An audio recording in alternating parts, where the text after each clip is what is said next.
Okay, so myself and David are going to give you pretty much a whistle-stop tour of the efforts underway in ESB and Electric Ireland to embed sustainability into our operations. Thanks, Trevor. And I suppose importantly to make sustainability commercially relevant for the business. So just really to set the scene, give you a little bit of context of the energy sector. I think it's fair to say that the energy sector is about to embark on a period of massive change. You know, with distributed renewables, with the arrival of kind of solar at the scale and cost that it is at the minute. But you know, in the context of the energy industry, I suppose this provides a bit of what we call the energy trilemma. This challenge of balancing the traditional goals of energy affordability, energy security as a small island nation, with our objectives to decarbonise the energy industry. So that's the kind of the context in which ESB and Electric Ireland are viewing sustainability. So I'm going to bore you with a quick definition. It's really just to kind of outline what sustainability means for us in the business. It's really about how we address this challenge of the low carbon future. And I suppose fundamental to this is that we embed our sustainability activities and our efforts into how we operate. And I'll go into a little bit of detail on that. And we've kind of shifted from this environmental driver to an environmental and economic and a social driver. So that's really kind of how we're approaching sustainability. Now, a bit busy this one. I suppose when we formally embarked on our sustainability journey back in about 2006, 2007, we were very much driven by a focus on making a difference, making an impact on the environment. It was very internally focused, largely around reducing our internal carbon footprint and around reducing our generation carbon footprint. So, you know, as that program evolved in 2008 to 2012, I suppose the key focal point was a 33% reduction in carbon emissions from both internal and external, and really we had a major engagement of staff in terms of buying into the concept of sustainability to help to deliver that. But as we've moved and matured along that journey, we've recognised the need that, you know, for sustainability to be sustainable, as it were, it really needs to support and lend itself to the commercial success of the business. So our focus has shifted to a more external focus, a more environmental and a commercial strategic driver. And I suppose things like we've moved away from sustainability improvement plans and things like that. You know, we have high-level sustainability objectives, but they're delivered through the business plan. Okay. So, in terms of, you know, what this looks like, ESB's corporate strategy has 5 major pillars, if you like, of that strategy, and within each pillar we have a different sustainability focal point. You know, so for example, on the generation side, it's about building out renewables, it's about emissions abatement. In the network side, it's really about developing the resilience of the network, facilitating renewables, and driving reductions in network losses, all which have a huge commercial relevance and deliver huge scale of impact. I suppose on the resources side, there's a huge focus around transforming the cost structures within the business, making better use of resources and delivering cost efficiencies and savings. So just a couple of examples of what that looks like in practice before I hand over to David, who's going to drill into a good deal more detail. So the ESB business, if you like, as it stands today, is made up of those 5 areas up there on the screen.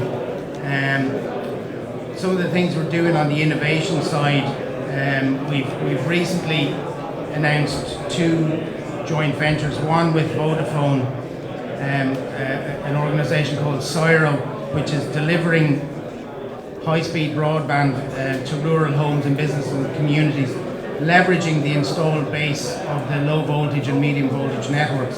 So it's an example of, I suppose, leveraging an existing asset to address, I suppose, a problem in terms of poor broadband coverage in some rural areas around the country.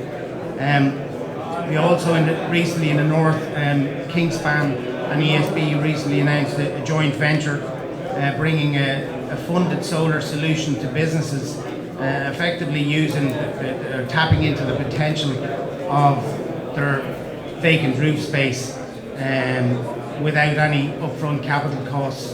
It's effectively a rental agreement to lease the rooftop space to build solar panels. So that's a hugely interesting space, and I think in time as solar moves on, we're going to see some of that down here as well. On the generation side, as I said, in terms of our focus around emissions, our fleet of generation stations has reduced carbon emissions by 37% since the EU emissions trading scheme came online in 2005. We have an installed base of over 400 megawatts of wind. With some of the other sustainable initiatives, which are maybe less visible, I know we had a talk a little bit earlier from one of my colleagues on the wind side of our business, and he may have mentioned that the use of ground granulated blast furnace slag as a component in the concrete manufacture. Now, GGBS is, from a carbon perspective, has about 0.5% of the carbon intensity of conventional Portland cement. So that is hugely contributing to reduce the carbon impact. It's also a denser and less permeable product and a more durable concrete. So that's one example. Another example, our Money Point station down in County Clare has recently started to find a use for bottom ash in the manufacture of concrete blocks in the UK.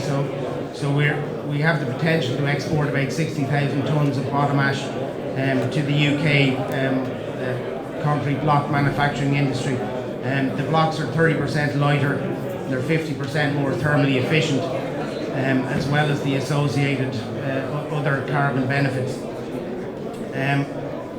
Our networks business, I know I'm moving pretty quickly here, so hopefully keep up with some of it at least. Our networks business, we have in Ireland a network that is 4 times longer than the European average network, driven largely by our settlement policy, or you might say lack thereof. So there's huge potential for savings in the network as well. So one of the programs that ESB Networks has been undertaking over the last number of years is a conversion of the network infrastructure from 10 kilovolt to 20 kilovolt. Now what that does effectively is it doubles the capacity, but it reduces the network losses by 75%. Now that project to date has converted over 46,000 kilometres of network, and that has delivered a 230 gigawatt hours in savings in reduced losses. So it's an illustration of the huge impact that can have on making the network more viable, and obviously making it more resilient to the likes of Storm Darwin and whatever is going to come. I'm going to hand over to David, now, and David will kind of drill into a kind of a deeper dive on one, around the specific examples of what we're doing on the customer-facing sustainable efforts. Okay, thanks. Thanks, Brian. Okay, so as Brian's mentioned, the electric Ireland area is really the customer-facing side of the ESB group, which you're probably all familiar with. Just in terms of an introduction to myself, I'm working in the energy services area, which is tasked with two things really. One is to come up with kind of innovative or creative ways to add value to Electric Ireland around energy services that we can provide to customers, whether they're residential or business customers. And the other thing is to help us to efficiently and effectively meet our targets under the Energy Efficiency Obligation Scheme, which is a national scheme whereby all energy suppliers are tasked with reducing the energy consumed by their end customers. So to give you a context, I suppose we're saying that all the energy suppliers in Ireland are tasked with reducing every year by 1.5% the amount of energy that their customers consume. And we're set that target on a national basis, and you can meet it in different ways. We'll talk about that in a second. So those are the two focuses of energy services. I'll just talk about the first one first briefly. At the moment, we have about 1.4 million customers, that's between residential and business, across Ireland. And those customers are, I suppose, increasingly more interactive and engaged and aware of energy than they have been in the past. We're saying that over the last few years that the context in which those customers look to Electric Ireland or any other supplier has changed a lot. That it's not just about getting a bill every month or every couple of months. It's not just about, why am I buying from Electric Ireland rather than somebody else? That they are actively engaged and interested in where am I wasting money, where do I have the possibility of saving energy and saving money, and that might be for environmental reasons or it might be just purely commercial reasons, but they are actively engaged and interested in that. So we need to meet that interest and meet that head on. And one of the things that we're doing around that is rather than thinking about working differently and purely energy reduction, we're thinking about smarter use of energy. So we've got a campaign at the moment around smarter living, and we also have launched some trials, some customer trials around smarter living. So that's in the residential area, and we will later in the year have some trials around it in the business area. Those smarter living trials are really about understanding how our customers are using energy, where they're using energy, where there's the potential to save energy, and where there's the potential to save money, and to engage them in a way that's kind of ongoing rather than just a brief interaction with them. So we launched this at the beginning of the year. We went out to thousands of our customers and looked for them to participate in these trials, and they've now signed up. We have about 600 people signed up to the first of these trials, and there's 5 altogether. And those trials are around heating, they're around electricity and energy use, and also around their hot water consumption. That's the first kind of 3 areas there. And then later on, we will also be looking at kind of things that are related to energy, but that are not specifically energy consuming issues. So for example, as time goes on and everybody has a smart meter in their home, there'll be a lot of data about energy consumption in the home being collected there. What might that also allow people to do? So if you already have a hub that's communicating back on a regular basis, does that also allow you, for example, to check in on elderly relatives using cameras in the home? Does it allow you to think about health monitoring or safety and security? Does it allow you to think about other kind of services that might piggyback on a hub in the home? So we're doing these 5 trials over about 18 months, and that's really to get some concrete feedback on customers about not just energy saving, but how they use energy and how they interact with it. The other side of what we're doing, as I mentioned, is the Energy Efficiency Obligation Scheme. There's some real opportunities in that for kind of sustainably reducing energy consumption around the country. Again, just for context, Electric Ireland's target alone in that area, which is imposed by government and monitored by SEAI, our target for this year is the equivalent of the energy consumed by one town. So about 140 gigawatt hours of energy we need to save against that target. So it's like turning off a town. And we need to do that last year, this year, and next year, and probably out into the future, out to 2020. Those targets are only likely to increase. So you can imagine, that's a lot of energy efficient light bulbs to try and get that kind of volume of energy saving. It's a lot of smart thermostats going into houses. It's an awful lot of attic insulation retrofits, for example. So there's a number of areas that we've worked on to build up those targets. I've mentioned the Smarter Living Research Panel, and I've mentioned the business panel. The next area is in the residential space, we have smart services, if you like, which are around providing energy saving measures to customers. So that's either directly, so that's like the Climote and Nest products, which are smart thermostats, and which save customers energy by the way that they heat their either home or their hot water. It's also by gas boiler replacements. Again, it takes an awful lot of gas boiler replacements to get to 140 gigawatt hours of energy. So that's only a tiny portion of that overall total. And it's around then home services, which last year we were running, which were kind of an all-encompassing and umbrella service that was saying, well, they do everything from attic insulation, replacing your gas boiler, external insulation around the house. But again, you can see like in 1 year, that kind of saving is only 0.7 of a gigawatt hour. So again, it's small in the overall scale of this.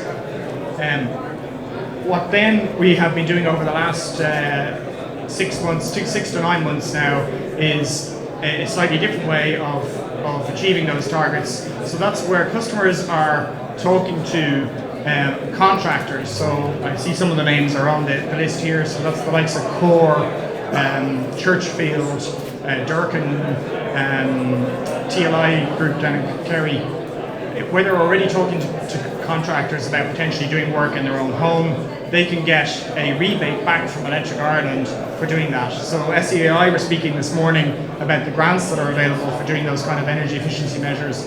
In addition to those grants, you can also get money back from Electric Ireland if you're an Electric Ireland customer by going through our partner organisations. There's a list on our website of the full list of partners, and we're going out at the moment looking for more partners in that area. So if you go through one of those to do those jobs, in addition to your grant from SEAI, you can also get a few €100 back on your Electric Ireland bill. So that's a different way of achieving the same kind of target. And it encourages, I suppose, a deeper retrofit. The more you do, the more you can save. That's been operating since September of last year, and to date that's generated 6 gigawatt hours of energy credits, or about €500,000 back to customers off their bills.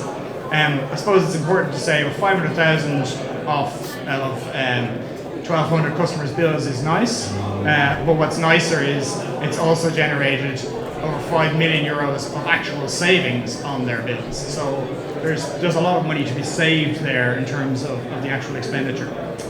The other area that's in the residential, but the other area that's also residential, I suppose, is with fuel poor and energy poor homes.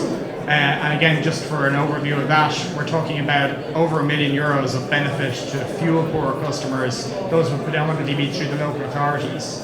And also through the Better Energy Community Scheme, which I know was mentioned earlier.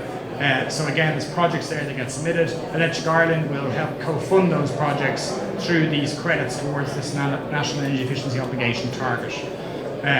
So if you're thinking of undertaking a retrofit type project, please do talk to us, because there's extra savings and extra money available there. And the final area then is kind of in the non-residential, so the business space, and that spans everything from the smallest of kind of corner shop SMEs right up to the largest of multinational pharmaceutical and production manufacturing companies. So again, last year there was about 15 projects in the commercial side of those Better Energy Community funded projects. So the likes of those would be kind of commercial entities like GA clubs, like community halls and things like that, where they were getting retrofits and when they were getting energy efficiency work done. Again, Electric Ireland could help fund that, as well as getting money from SEAI. So the customer benefit there was about 400,000. An example of that is we worked with a partner called FutureFit to overhaul about 32 projects or about 14 clubs last year, and we're working with them again this year. Again, there was money available from SAI, but there's also money available from us. And the final area then is around our business energy services. So that's where we would go out and talk to our larger customers about projects that they're planning to undertake or to encourage them to take energy saving projects. And again, there's a double benefit, if you like. So they're saving on their bills. To date, those 40 projects have saved about 11 million euros worth of energy expenditure. And then about 2 million euros back to the customer directly from Electric Ireland off their bills or in terms of services provided to them. And you can see from the number there, 85 gigawatt hours, that's where a large portion of those targeted savings will come from. So one large supermarket retailer with multiple stores has already done about 12 gigawatt hours of lighting retrofit projects. Dublin Airport Authority, which Brian alluded to earlier, working with ESB and Electric Ireland, have committed to saving about 30% of their energy bills over the next few years, and they've already started in terms of lighting refurbishment and air conditioning type projects. So there's big savings to be made there, and as I say, there's a double saving in that they're saving on their bill and they're getting something back from Electric Ireland.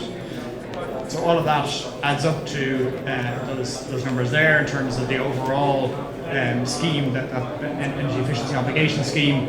If you've got questions about how that works or how you get money back from us on that, or you have a project that you want to talk about, please talk to me, or as I say, there is information available through our website as well.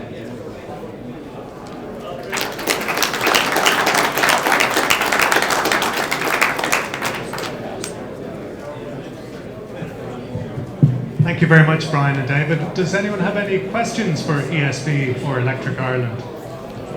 Come on, who's sleeping? There's a question down the back. Hi there. Have you any smart industry plans in place yet, or after smart home start life? So as I say, those kind of trials are taking place in two phases. The first phase is purely residential, and the second phase would be to work with SMEs, particularly specifically around kind of smart, either smart devices. So again, looking at those same sort of areas of heating and cooling in small businesses, and electricity consumption and how they consume energy in that business, and getting feedback from them on what's their interaction with that.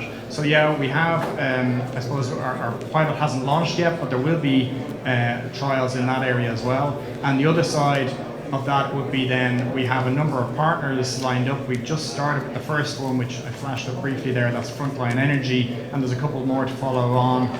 So those partners will be providing services rather than products into SMEs and small businesses. So there's two phases, the product trials as such, and then there's also the services, and that's just starting at the moment with partners. So that'll be done through third parties.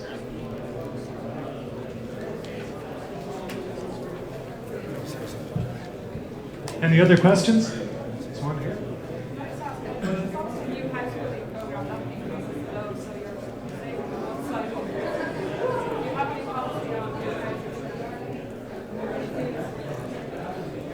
That's at least another 20 minutes worth of talk. Yeah, I mean, it's interesting. We're seeing there's an overall trend downwards in energy consumption, quite apart from the work that's going on through this. But you're right, I mean, as new house building increases, you're going to see that slightly compensated for. Although we see that the new building standards, do have a regulatory pressure downwards on the amount of individual energy, both heating and electricity consumed in the house. So I suppose we're working to have kind of a best practice guide out there around energy consumption in the home. We don't have one available right now, but certainly I'd be happy to talk to you about what we've done on that space. And there will certainly be work coming out in terms of kind of energy efficient heating and energy efficient home and guidelines around that. I'll talk to you afterwards, yeah. Okay, well, thank you very much, David and Brian. Appreciate the presentation.